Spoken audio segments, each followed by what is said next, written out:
Bonjour, je suis pasteur Nguessan et Manassé. Aujourd'hui, nous allons reviser le cours 3 qui identifiait les 6 différents corps de l'être humain parce que la répétition, dit-on, est pédagogique. Ensuite, nous allons parler des manifestations et des pouvoirs de la personnalité et de l'individualité.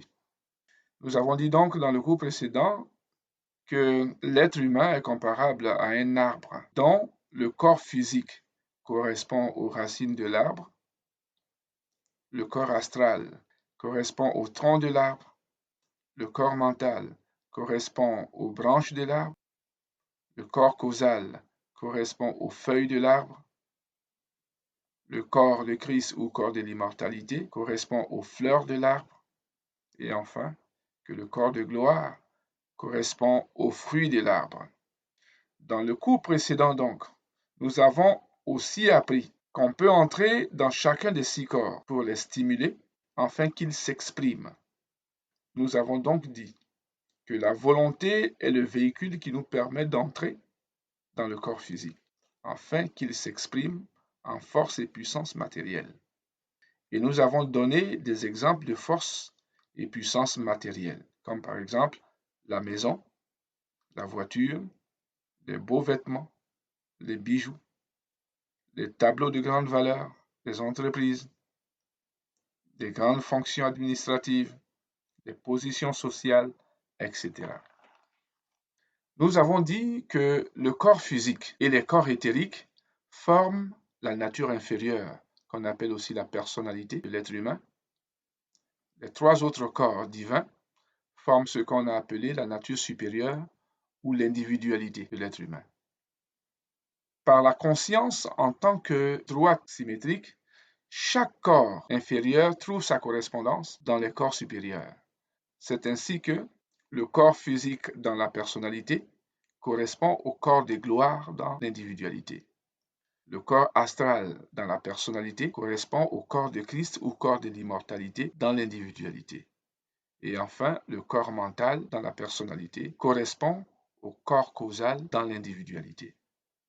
Nous avons dit aussi, volonté, cœur et intellect sont les 3 véhicules qui nous permettent d'entrer respectivement dans le corps physique et que raison, âme et esprit sont également 3 véhicules qui nous permettent d'entrer respectivement dans le corps causal, le corps de Christ ou corps de l'immortalité et le corps de gloire, formant ainsi notre individualité. La personnalité se manifeste au niveau de la volonté par la rouille qui attaque tous les biens matériels pour les détruire. Elle se manifeste au niveau du cœur par les vers qui pourrissent le cœur. Et enfin, elle se manifeste au niveau de l'intellect par des voleurs qui viennent dérober les trésors de la pensée. Et la personnalité a aussi des pouvoirs. Donc, le pouvoir de la personnalité est de rendre la volonté esclave. Le pouvoir de la personnalité est de donner des chagrins au cœur. Le pouvoir de la personnalité est d'induire l'intellect en erreur. Donc, lorsqu'on regarde globalement, la manifestation et le pouvoir de la personnalité sont négatifs. C'est ce qui justifie que cette nature de l'être humain est inférieure.